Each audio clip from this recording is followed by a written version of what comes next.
We're picking up where we left off, starting in verse 22 of Matthew 14.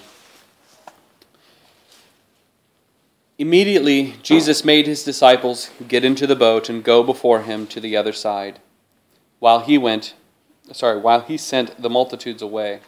And when he had sent the multitudes away, he went up on a mountain by himself to pray. Now when evening came, he was alone there. But the boat was now in the middle of the sea, tossed by the waves, for the wind was contrary. Now in the fourth watch of the night, Jesus went to them walking on the sea. And when the disciples saw him walking on the sea, they were troubled, saying, "It is a ghost," and they cried out for fear. But immediately Jesus spoke to them, saying, "Be of good cheer, it is I. Do not be afraid." And Peter answered him and said, "Lord, if it is you, command me to come to you on the water." So he said, "Come." And when Peter had come down out of the boat, he walked on the water to go to Jesus. But when he saw the wind was boisterous, he was afraid, and beginning to sink, he cried out, saying, "Lord, save me." And immediately Jesus stretched out his hand and caught him and said to him, "O you of little faith, why did you doubt?" And when they got into the boat, the wind ceased. Then those who were on the boat came and worshipped him, saying, "Truly, you are the Son of God." And when they had crossed over, they came to the land of Gennesaret. And when the men of the place recognized him, they sent out into all the surrounding region and brought to him all who were sick, and begged him that they might only touch the hem of his garment. And as many as touched it were made perfectly well.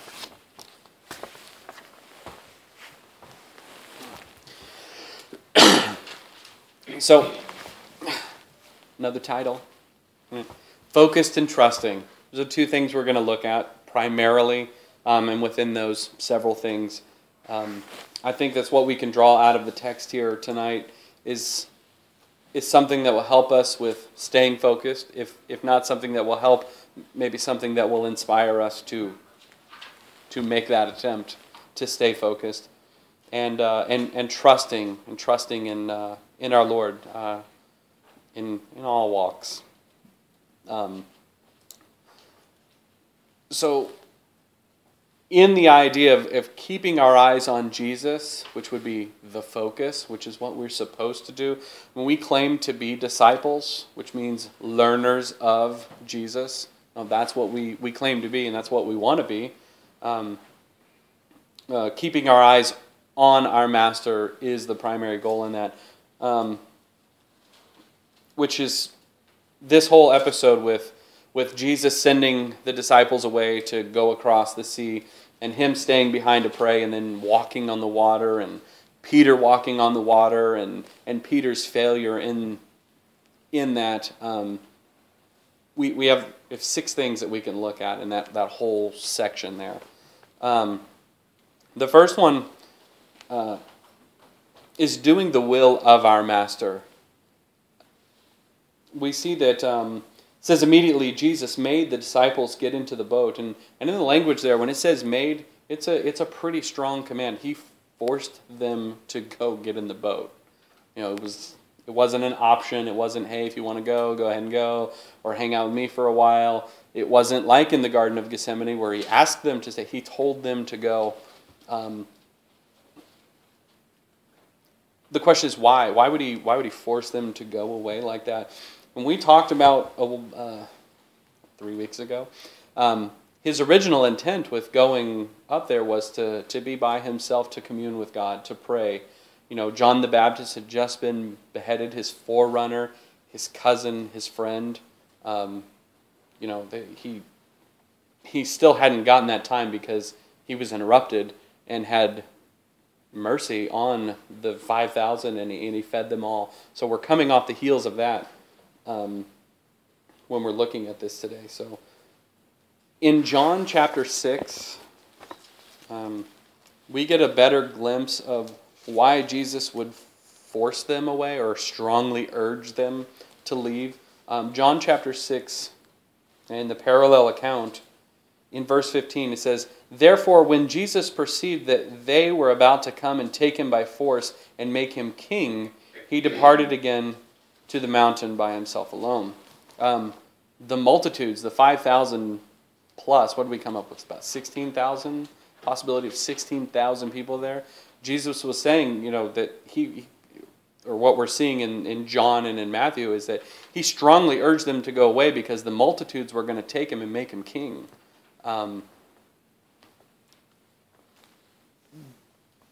I think Jesus knows that the disciples would have gotten caught up in this and said, yeah, let's go ahead and do that. Of course, he is the Messiah. Let's go ahead and give it to him now. I think, I know that if that would have happened, we would have never had the suffering servant, the suffering Messiah that Isaiah spoke about. We wouldn't have had a crucifixion, and we wouldn't have a cross, and we wouldn't have communion to remember what he did for us. That wouldn't be. We would probably still have the Old Testament ways of becoming a Jew and relating to God that way, but it would have been a much different picture.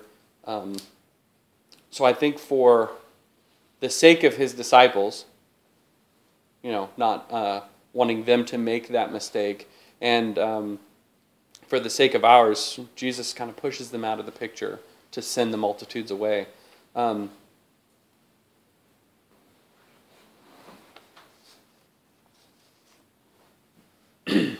The second thing that I think that we can take from this picture that's being painted here is that the Master, Jesus, takes time to pray, not to sleep, not to rest. He wasn't exhausted like we would think, oh, I'm exhausted, I'm going to bed. Or I had a long day helping out the neighbors, or whatever we do in ministry, or however we do it. It wasn't his way to go sleep somewhere. His answer is always to go pray. We know that with that communion with the Father, he would be refreshed, and angels would come and minister to him. We know that they did that after the temptation in the wilderness. The angels came and ministered to him to comfort him after that. So he understands the real meaning behind prayer and what it's for. I know I overlook that aspect of prayer a lot. Sometimes I use it as my wish list sort of a thing, and I don't take a lesson from my Master, and when I'm exhausted I go to sleep and then I'll pray in the morning. That's when I'll take care of it. I'll read in the morning and I'll pray in the morning. I'll talk to him and he can talk to me, but right now I'm going to sleep. It's obviously a lesson that I need to learn. So we see that Jesus finally has that time to pray that he sought to do in the first place. It was time to dedicate to the Father, time to build that relationship. We have a hard time understanding it with the relationship between the Father and the Son. We see on the cross when the Father turned away from the Son and Jesus said, my God, why have you forsaken me? Why have you turned your back on me? I don't think there's anything in our life that can comprehend what really happened there. I mean, we can get that it was something big. We can get that it was something major, or that it's like losing a loved one, but it's not the same. We don't have that same communion or fellowship like Jesus has with the Father. But him coming and taking on humanity, he still has, it's a different relationship than what he would have had in heaven. I mean, obviously, he's here in the body of a man. He's here in the flesh. There's not that same relationship that they would have had if he'd stayed on the throne and never left heaven. So he takes that time to do it. My question is what's he praying about? I mean, John had been beheaded, and Jesus had just heard the news, and so he went off to pray. Okay, I can understand wanting comfort from a loved one, wanting comfort from the Father, someone who would actually get what was going on. But what else? I mean, we're going to see that he was praying for somewhere between 6 and 9 hours. And I don't know if any of you have ever prayed like that. I don't think I've ever prayed hours upon hours upon hours like that. I can't think of a time when that's ever happened. 6 to 9 times is a long time, like I said. And we'll look at where those numbers come from. But I have a speculation, and I can't really say for certain, but I can see areas of Scripture where it lines up with a possibility. My speculation is maybe he was praying about what just happened with the multitudes. We know it's a reoccurring theme in Jesus' ministry to avoid the cross. I mean, to avoid the cross was something Jesus was willing to do if he could have, and still saved mankind. It was a huge temptation. We see it in Matthew chapter 4 when Jesus went into the wilderness and he fasted and he was tempted. The 3 great temptations at the end of his 40 days of temptation and fasting. One of them was, hey, if you just bow down and worship me now, you can have them all. I won't put up a fight for them. That's what Satan said. He says, I will give you all the kingdoms of the world, and that means everything and all the people, if you just bow down and worship me. You know, there's a reason they're called temptations, is because he was actually tempted by it. The cross was something that, you know, you guys, I don't know if all of you saw The Passion of the Christ. It's horrible. It's bloody and it's brutal, and I mean, we don't need to talk about all the wrong parts that were in it, but it does not come close to getting the point. It's brutal and it's bloody, and that part was necessary. But what they could never show is the grief and the guilt that Jesus took. So when Jesus was on the cross, it wasn't just his blood was going to atone and cover and wipe out sin. It was the guilt and the shame of every sin that was ever committed being poured out on him too. Because it says, he who knew no sin became sin. He became the sin and the guilt and the shame and everything that we should feel every time we do it. And then to follow that up, obviously, is the Father turning his back. Why have you forsaken me? Again, something I don't think there's a way we could ever get it unless you can somehow rip your spirit from your body, and then your body can say, or your soul can say to your body, why have you forsaken? It doesn't make any sense to us. Another area we see that it is a temptation is, we're going to see it if we ever get to chapter 16, is in verse, chapter 16, verse 22, or verse 21, says, from that time Jesus began to show his disciples that he must go to Jerusalem and suffer many things from the elders and chief priests and scribes, and be killed and be raised the 3rd day. Then Peter took him aside and began to rebuke him, shaking him, is what the language indicates, saying, far be it from you, Lord, this shall not happen to you. But he turned and said to Peter, get behind me, Satan. You are an offense to me, for you are not mindful of the things of God, but of the things of men. I heard a really great teaching on that once. Peter is offering the same thing that Satan had offered back in chapter 4. You don't have to die. You don't have to. Come on. Surely that's, you're above dying.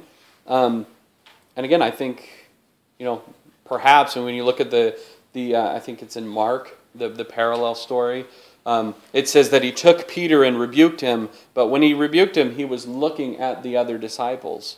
Like he was trying to show them, this has really got to happen for your sake.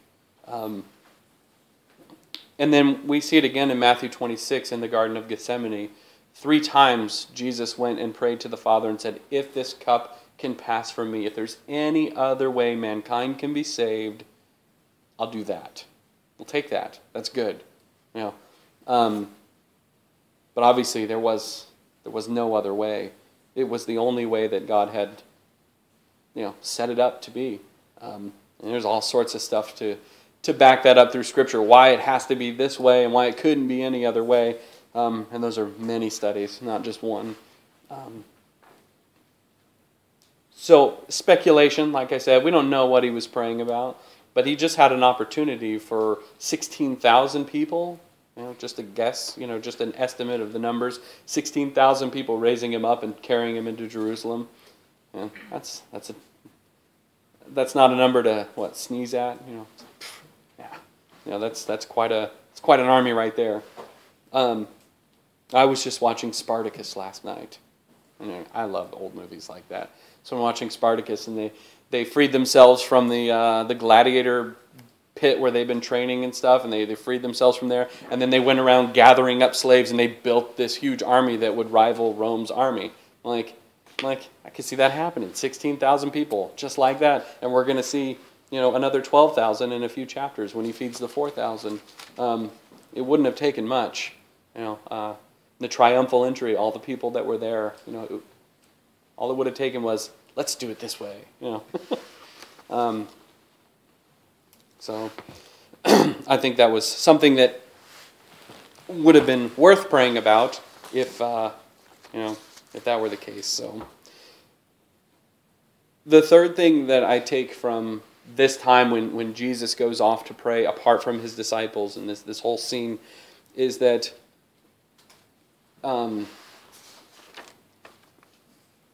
God, Jesus, Son of God, God the Son, however you want to put it, he's always watching. It's not something that should scare us. It's something that should comfort us. I know when I was a new believer, it's like, yeah, that scared me. I'm like, oh, he's always watching. I screw up all the time. I don't want him watching that stuff. But, now the more I understand God's character, I find a lot of comfort in the fact that he's always watching. He's always watching not to catch me, in a sin, but to catch me when I fall. To be there when I know that I can't do it on my own. When I come to the end of myself and all I can do is cry out and reach up. And we see that with Peter. A perfect picture of that coming, in this section here. In Mark, let me go to Mark 6. Mark chapter 6, verse 48, the parallel account in Mark, says, so Jesus is still up. Verse 47 at the end it says, and he was alone on the land. Verse 48 says, and he saw them straining at rowing, for the wind was against them. Now about the fourth watch of the night, he came to them walking on the sea and would have passed them by. It's about a 7-mile trip across the Sea of Galilee. Pretty much from one port to another, no matter what port you're going from. If you're going from one side to the other or just up one side, it's about 7 miles, 6 to 7 miles, something like that. Verse 24 tells us that they were about halfway over, so 3.5 miles, okay? Sorry. In verse 25 says that it was the fourth watch of the night.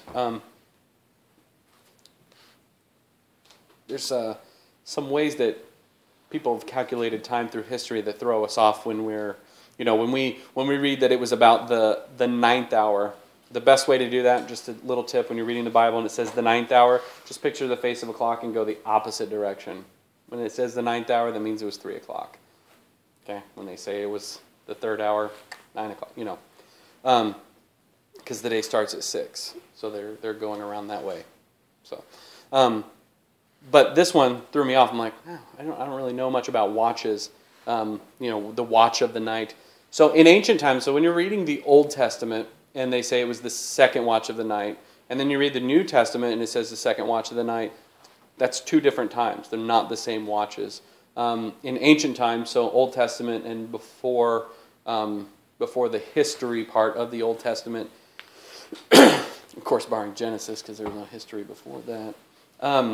When it says a watch in the night, there were 3 watches in each night, each one being about 4 hours long, right? And when you get to the time when the Romans started to take over the world, they added a 4th watch in the night and made each watch 3 hours. So it's pretty easy. 6 to 9 p.m., 9 p.m. to midnight, midnight to 3 a.m., 3 a.m. to 6 a.m. Yeah? Okay. I say that for a reason. We know that they left in the evening. It says that in the evening he made them leave. He urged them to leave. So that would put it around 6 p.m., 6 p.m. would be the latest that would be, because, or else he would have said he sent them away in the first watch. Okay. And it was during the fourth watch, that 3 a.m. to 6 a.m., that he came walking out to them. So they'd only gone 3.5 miles in 9 to 12 hours of rowing. I don't know. I mean, I've been on the Jesus boats they have on the Sea of Galilee. You get 11 guys on, and those boats are bigger than fishing boats, but you get 11 guys with oars out there, you could go further than 3.5 miles in 9 to 12 hours, a half a day or more. You know, there was some really bad weather going on. Were you stationed in Israel? I was there for a little. Were you in the south or the north? I was outside, right on the sea. Right on the sea. Red Sea? Yeah. Mediterranean. Okay, all right. So in the south there, when you're up in the Sea of Galilee, the weather can get really, really bad. When I was there, the weather was perfect. It was nice, and there were some waves, but they weren't crazy. I mean, like out of control waves. They say the waves can get 10 to 20 feet. The caps of the waves. That's pretty tall. I was up at Winnipesaukee, I don't know, like 3 or 4 weeks ago, and I took pictures when the waves were capping at about 4 feet, and I was amazed. I'd never seen anything like that on a lake before. I can't imagine 10 to 20 feet, especially in a little lake like, the Galilee. But what happens, they got the cool air, they got Mount Hermon, and it's got snow on top of it almost all the time. So the cool air comes off of that and pulls down into the valley. And then you've got the tropical climate around the Sea of Galilee there, because it's below sea level. Not a whole lot, not like the Dead Sea, but it's pretty far below sea level. So it's warm and tropical. They grow bananas and stuff like that down there. So you got the warm air coming up and the cold air coming down, and it creates winds that come down ripping through the valley like you wouldn't see hardly anywhere else on the planet. But I think it's interesting. So Jesus is up on the mountain before he walks down there to meet with them, and he's watching all of this for 9 to 12 hours. His 12 guys rowing and rowing and rowing and going hardly anywhere at all. When I look at my life, and I'm sure you could look at places in your life and go, I feel like I'm rowing and rowing and rowing and nothing is happening.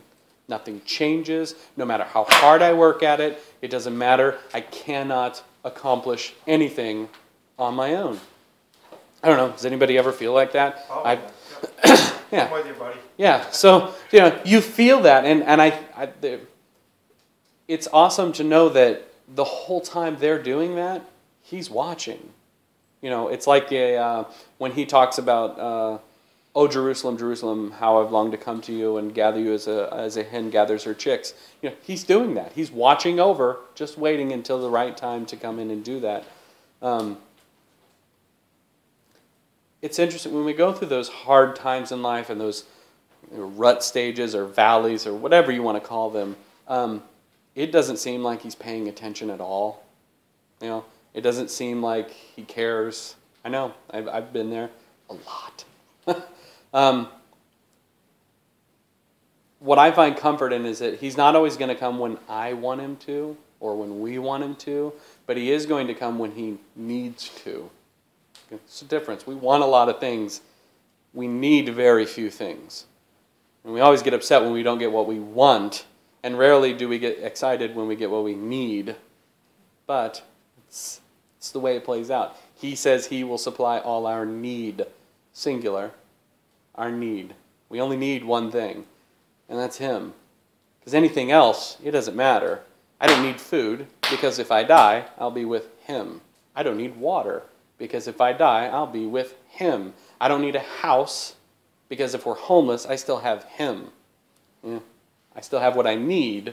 I don't have what I want. So, he will always come when we need him to come. Sorry,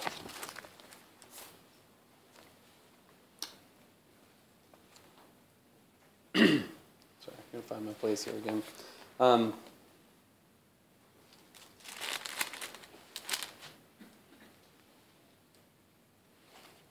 Verse 25 in Matthew chapter 14, he says, "Now in the fourth watch of the night, Jesus went to them walking on the sea." And if you jump down to verse 30, going through that section there, and when the disciples saw him walking on the sea, they were troubled, saying, "It is a ghost," and they cried out with fear. But immediately Jesus spoke to them and said, "Be of good cheer, it is I, do not be afraid." And Peter answered him and said, "Lord, if it is you, command me to come to you on the water." So he said, "Come." He comes out onto the water, and he's walking on the water. Don't miss that part. And when Peter had come down out of the boat, he walked on the water to go to Jesus. But when he saw the wind, it was boisterous, and was afraid, and beginning to sink, he cried out, "Lord, save me." And immediately Jesus stretched out his hand and caught him, and said to him, "O you of little faith, why did you doubt?" Don't ever forget that Peter actually walked on the water. We miss that. I think a lot of people miss that. Oh, well, he got out there and he was distracted by the wind and the waves and he sank. He actually got out of the boat. Do you get out of the boat? That's big. That's huge for me. I'm with the other 11. I'm still sitting in the boat going, "Peter, you're silly." You know? Like, no. He actually knew that if it was Jesus, he could do this. And you think, oh, it's hard to picture, but you say you're at the beach and you start to walk out and your feet go under the water. But if you stayed on top of the water, it's like this. It would be an easy transition. You'd be like, no big deal, I'm just walking. I don't know how many of you have ever rappelled. Like, have you ever getting over that edge? I'm not really afraid of heights and I love rappelling. But getting over that edge, you need a crowbar to get me to go over the edge. Okay, these boats aren't even with the water. He had to actually step down a few steps and then step onto that water. Or maybe he just jumped out and ran. I don't know. But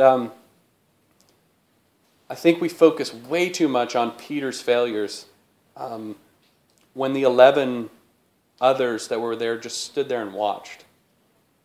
And almost every time Peter opens his big fat mouth and sticks his foot in, there's still the other 11 that didn't even attempt anything. And we see in the book of Acts when the Holy Spirit comes down, who is it that steps forward?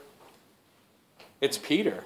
And he blows my mind. I think we went over that. He would have been shot today in the streets of Concord. If he would have walked out and said what he said, somebody would have taken him out. If he would have, you killed him. Yes, it's on your heads. I don't think he'd last, But he's Peter, so he does. I love Peter.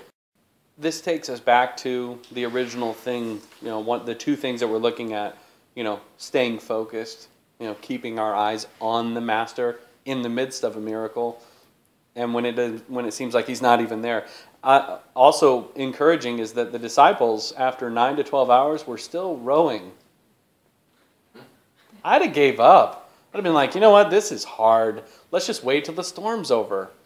That's like, duh. Wouldn't you? I mean, I don't know. That's just the way I think. I don't know, but I don't. Peter took his eyes off of Jesus for just a moment. He saw that the winds and the waves, he saw that it was boisterous. He saw that it was rough going. How can you not? 10 to 20 foot waves all around you, and you're walking on water, you're like, wait a minute, if that comes, I'm not 20 feet tall, the wave could just come over the top of me. Of course that's what's going to run through your mind. Two more interesting things about Peter in this, two little notches in his belt, if you will, or two marks on a column, or whatever, however you want to say. In this incident, his response is absolutely perfect. Okay? He says, hey, can I come out? Jesus says, come. And Peter came out of the boat. He came down out of the boat, and he walked on the water. And when he saw the wind was boisterous, he was afraid, and beginning to sink, he cried out, saying, Lord, save me. So when something goes wrong in your life, and you find that you're messing up, and you took your eyes off Jesus, what's your first response? Mine usually is, why is this happening to me? It's rarely, first, Lord save me. You know, I give Peter some more credit there. It's the shortest prayer in the Bible. I don't think there is a shorter one. Nehemiah had some pretty quick ones that seem to go up, but I think this one takes it. It's Peter's shortest prayer. So that's his first mark. He knew exactly what to do when something went wrong. He knew there was only one thing that can save him. He didn't ask for a life jacket. He didn't ask for a plank of wood to ride on. He said, Lord, save me. That's it. The other thing is, I think it might actually be the most powerful prayer in the whole Bible, because it's the prayer that we pray when we first come to Him. Lord, save me. I can't do it. Peter knew full well, I can't walk on water on my own. This is crazy. Look at the wind and the waves, and I just lost it. It took me minutes, not even minutes, and he was sinking. When we realize that we are lost in sin and we can't make it out on our own, that we're the ones destroying our lives, it really doesn't take more than, Lord, save me. It really doesn't.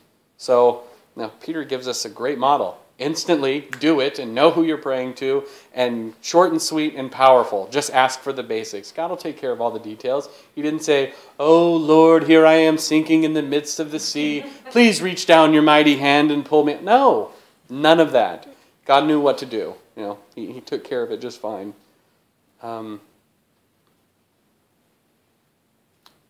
And Jesus also at this time doesn't respond by belittling Peter. Immediately, without hesitation, Jesus is there for his disciple. He reaches down and pulls him up out of the water. He does an arm curl with Peter. Peter isn't a small guy. Peter's a big burly fisherman, and Jesus just reaches down and lifts him up out of the water. Now, a feat of strength for someone who's walking on water, probably not a big deal, but I just think that when he was there, when Peter knew that he needed help, Jesus didn't lecture him. You know, now Peter, if you'd have just kept your eyes on me, oh, you need air? You know, he didn't. He just immediately reached down. He didn't take time to lecture him. I think there was a lecture in what happens. I mean, he does respond to him. He does say something, but I don't think it's done in harshness. I think most of the time when I read the things that Jesus says that sound harsh, really, I think we're just reading too much into it. Because his meekness does not come across as harshness. I think we need to keep that in mind as we're reading different things. But the teaching that Jesus does give in the moment, like I said, I take it with the same tone as when he was weeping over Jerusalem. You know, he wanted nothing more than to be there for them. And I think Jesus liked the idea that he was there to help his disciple at this time. Would he have rather Peter to, keep his eyes on him and just, walk back to the boat with him? Ultimately, God's perfect will? Yes. But the fact that he was able to show that I am here for mine, I think was a pretty big deal. It shows us that our God is there for us when we cry out, in any circumstance, in any walk, in any walk of our life, in business, in running your own business, working for another business, running your own business, our marriages, our teen angst years, all of those things that go on, all of those, he's there. He's not just there for, oh, Lord, save me. He's also there for, I need help in anything.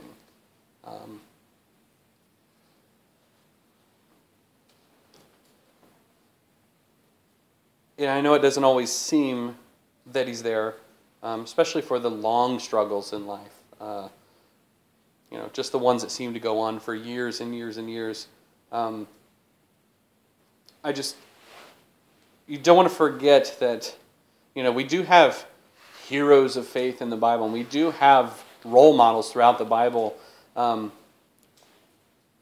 Everybody here knows that God is for them whenever they need them, right? Whenever we need God, he's going to answer and he's going to save. Correct? So did Job. Job went through some rough stuff. 7 kids, his house, his herds, his health, everything he had. Everything except for the wife that told him to curse God and die. Job was under the protection of God the whole time. Job didn't know what happened in Job chapter 1, that God was giving Satan permission and that there was this wager of eternal proportions going on. But a few things to keep in mind. In Jeremiah 29:11, it's a verse we hear a lot, probably. For I know the thoughts that I think toward you, says the Lord, thoughts of peace and not of evil, to give you a future and a hope. You've heard that, right? And the next verse goes on to say, then you will call upon me and go and pray to me, and I will listen to you. Well, he has a plan in all of the stuff that we go through. And his plan is right there. And you will call upon me and go and pray to me, and I will listen to you. Isn't that what we want? I mean, I think there's a whole lost world full of people that's all they really want, and they don't quite know what they want. Honestly, I think that's the issue. Hananiah, Mishael, and Azariah. Do those 3 names ring a bell? Shadrach, Meshach, and Abednego. Okay. When were they delivered from their trial? What was their trial? They wouldn't bow down to an idol of King Nebuchadnezzar, and they were going to be thrown in the fiery furnace. It had been heated up 7 times hotter than it had ever been heated up before, which it probably broke the furnace to heat it up that hot, right? Red spots all over. Yeah, exactly. So when we know they weren't delivered before they were thrown in the fire, they were not only tossed into the fire. Think about their captors. The fire was so hot that their captors died throwing them into the fire. That's how hot the fire was. That's amazing. But when were they delivered? They were delivered in the fire. They had to be tossed in there. And, what was it? How many did we cast in there? Oh, we threw in 3. Well, I see 4, and one of them is like the Son of Man, or the Son of God, the Son of Man, the Daniel quote that Jesus likes to use. The Son of Man, one of them is God. That's what he saw in there. So we see in Jeremiah 29:11, to be delivered before. We see in Hananiah, Mishael, and Azariah the delivering in the midst. Well, what about Stephen? When was Stephen delivered? After.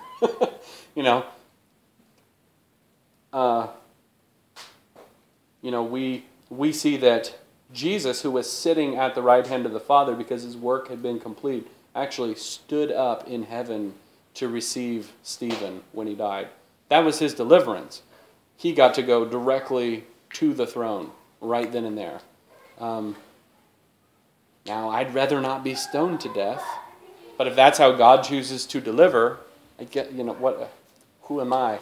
Who am I, the clay, to say to the potter, no, I want to be delivered before. And granted, sitting here in a chair by a nice fire, it's really easy to say these things. It's when when these things are happening, it becomes very hard. But if we keep focused, like Peter failed to do, if we keep focused, we will be able to walk on the water. We will be able to get through those things, even if it comes to death. Harder the things are, the more you focus on them too. That's when the trials really get, that's when you get a bullseye on your back because you're doing something for the kingdom that the enemy doesn't want you to do. And then sometimes we put the bullseye on our back.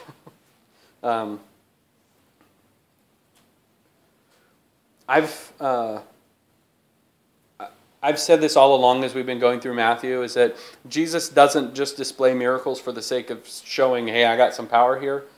There's always a lesson with it. There's always a teaching, and then his teaching is proved by the fact that God allows him to do the miracles, right? Why would, I think I say it every single Friday, why would God allow a person to do miracles if they just misrepresented him? Okay, that's, we see it with Balaam. Balaam, curse the children of Israel. I can't. I'm not allowed to. I tried and I couldn't do it. So,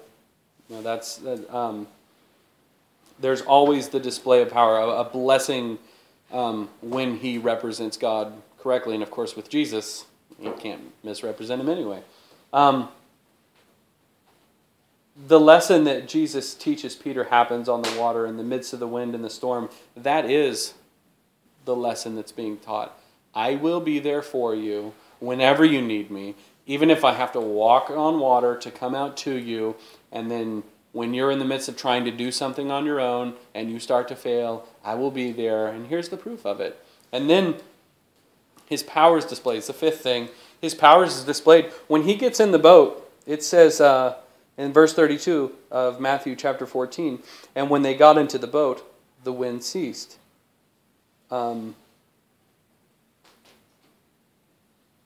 Immediately.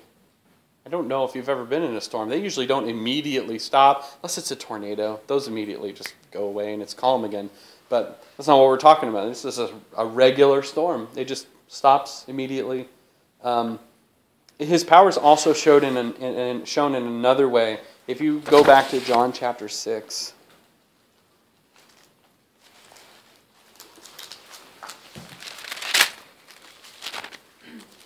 This is one of those verses that people really overlook.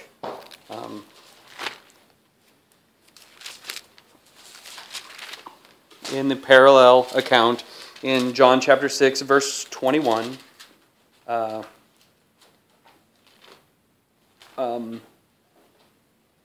it skips the whole thing about Peter walking out on the water and that, but John writes in here, he says, "Then they willingly received him into the boat, and immediately the boat was on the land where they were going." I don't know if you caught that. They were 3.5 miles into a 7-mile journey. They weren't rowing when Peter was out there walking and taking a dive, so they didn't really move much further. And then all of a sudden, once Jesus gets onto the boat, the wind and the waves, they all calm down instantly, and all of a sudden the boat is on the shore where they were going. That's a 3.5-mile translation. Yes! He could do it with a boat full of men. He could do it with Philip in Acts. He can do it with all of the believers, hopefully, right now. Nope. No. Didn't work. I always try that.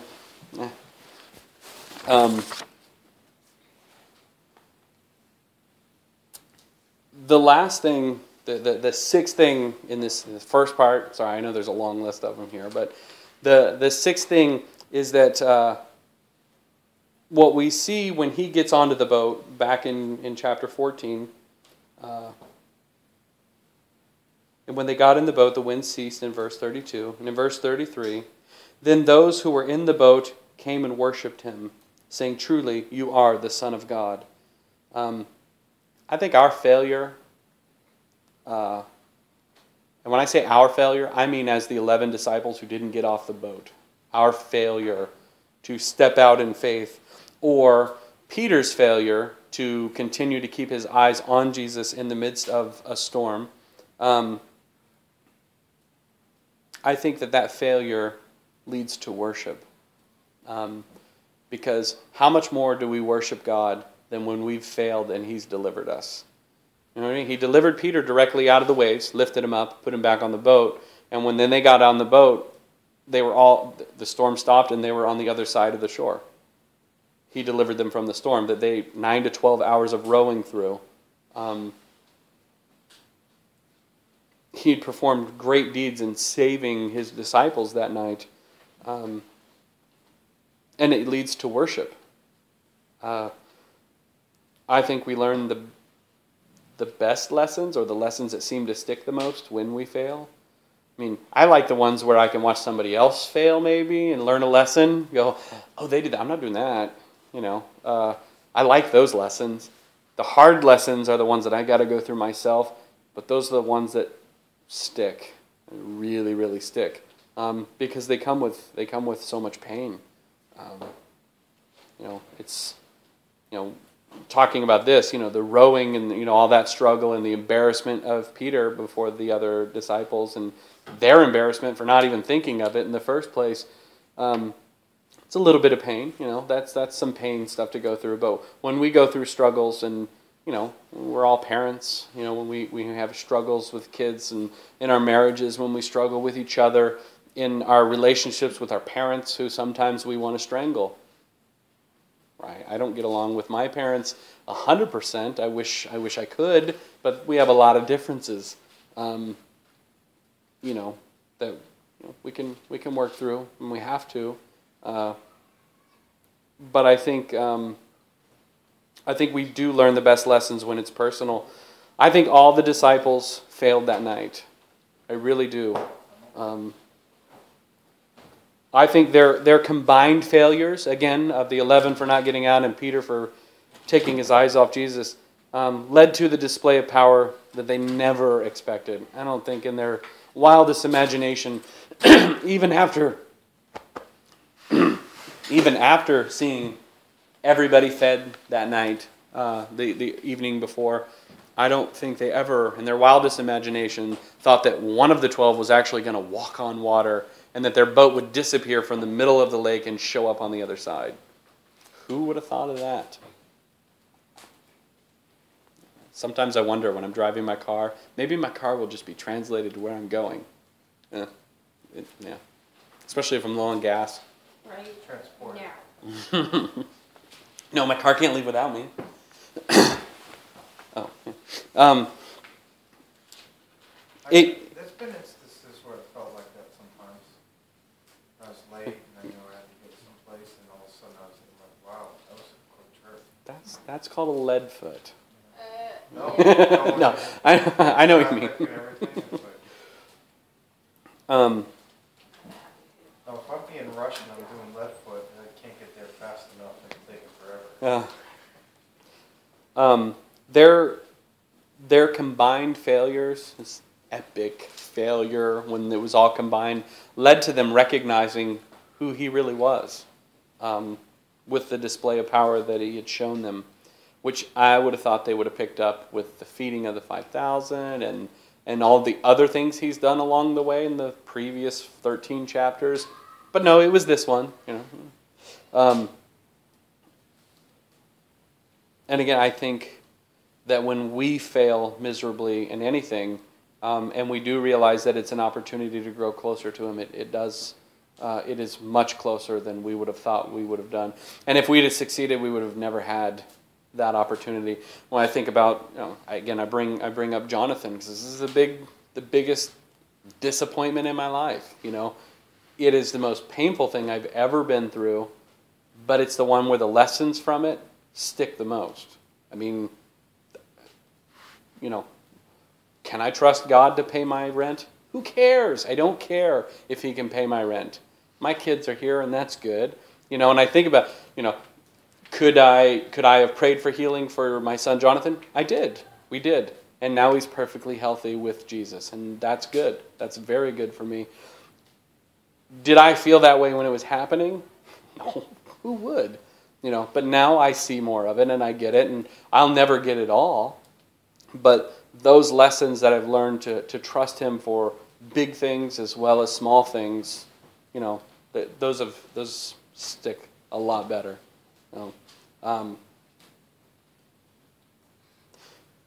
So the next section, they recognize him as God, and they're over on the other side of the sea now. In verse 34 says, "And when they had crossed over, they came to the land of Gennesaret. And when the men of that place recognized him, they sent out into all the surrounding region, brought to him all who were sick, and begged him that they might only touch the hem of his garment. And as many as touched it were made perfectly well." This is that second thing. I said 2 things, and then you heard 6, but I know. 1 with 6 things, 2 with 2 things. All right? 2 things to look at with this last section. Trusting in Jesus. First thing is, trusting in Jesus. He's recognized wherever he goes. On sight, the people knew who he was, and they gathered up the sick. And there's just instant recognition.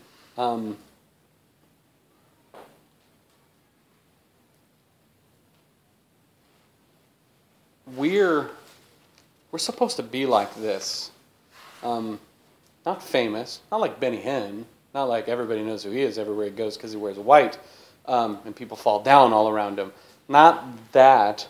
We're to be like Jesus actually was. We're to be the ones that when people see, that when they see us, that they know that we're there for them, that we're there to heal them. And we talked about what healing means, the definitions of healing, and this word actually means to serve. Jesus served them by actually healing their physical maladies. But, there's ways we can serve people. There's lots of ways to serve each other. There's lots of ways to serve the people that aren't part of the body. And to meet their needs. When you hear that, so-and-so, they're such a great person. Have you ever heard somebody say that? About anybody, That's what we want to be said about us. Not so that we get puffed up and not so we feel good about ourselves. But what it does is it causes people to question us. Well, why is he so nice? Why did he do that and not charge me for that? Why is he always over here? Why do they always volunteer to do this? And why did they paint, my garage? Why do they do this stuff? You take a look around the people that you know that are believers and take stock and see if they are the type of people that people say, so-and-so, he's a great guy. I wonder what's different about him. Or her. Hopefully, everyone that you see and you go, that's such a good guy, they must be a Christian. Hopefully they are believers. It should pain us if we meet people who are not believers, who act like that and act more like a believer than we do. That's bad news. That's when you're like, oh yes, I need to just start all over from square one and just relearn everything. Let's start in Genesis and go. That's my pastor in California always tells the story. He used to do construction and he was going from one job site to the next or across the job site, and it was a drive. And so a guy asked for a ride, and he goes, yeah, sure. He goes, okay, I'll give you a ride. And he gets up in there, and he sees his Bible on the front seat, and he goes, oh, I didn't know you were a Christian. And he goes, it was the saddest day of my life. He goes, it was devastating. I never want to hear that.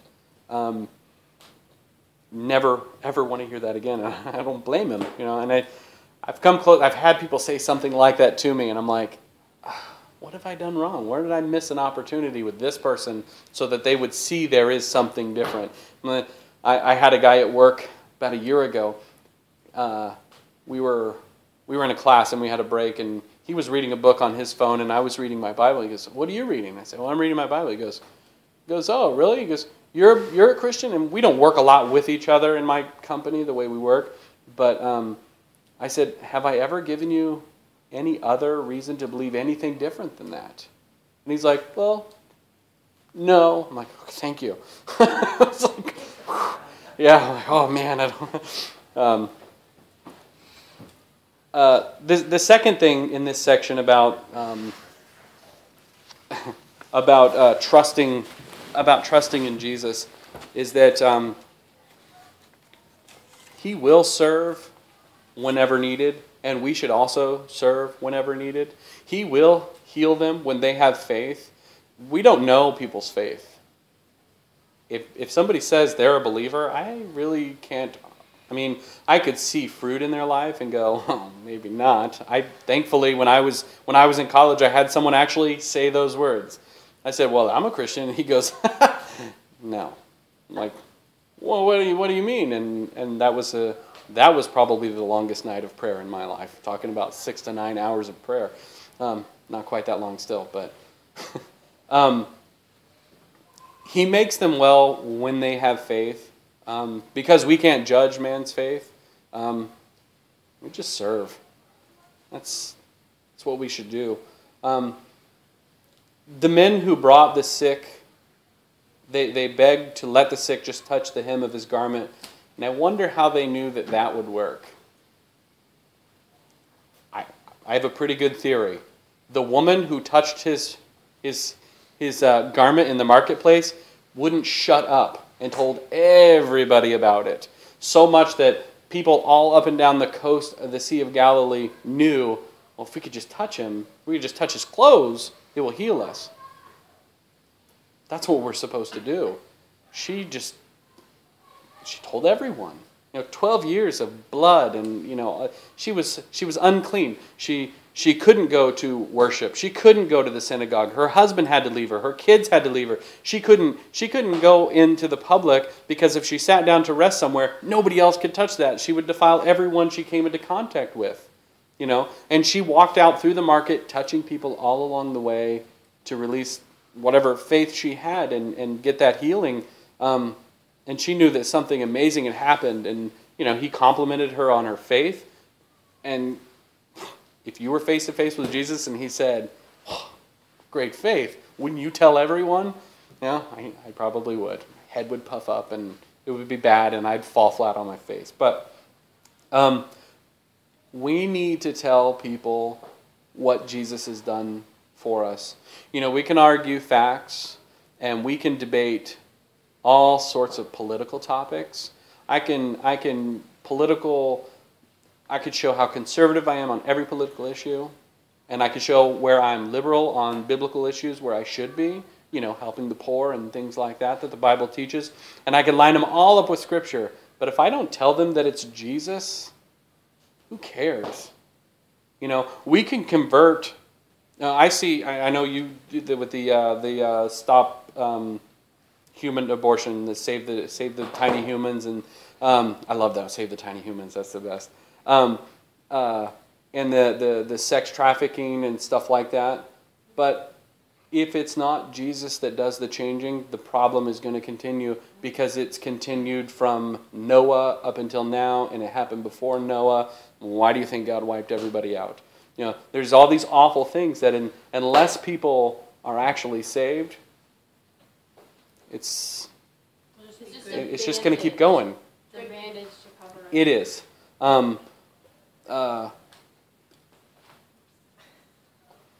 You can argue. I've had people give arguments about abortion, and I'm like, well, still, that's not a good reason, But in their mind, it is.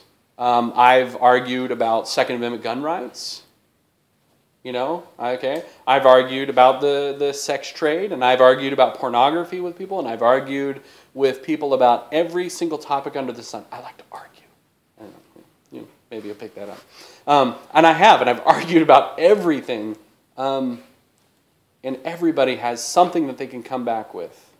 They always have at some point that you can't argue with because, it's different for everybody. Little things here and there. But they can't speak to what Jesus has done in your life.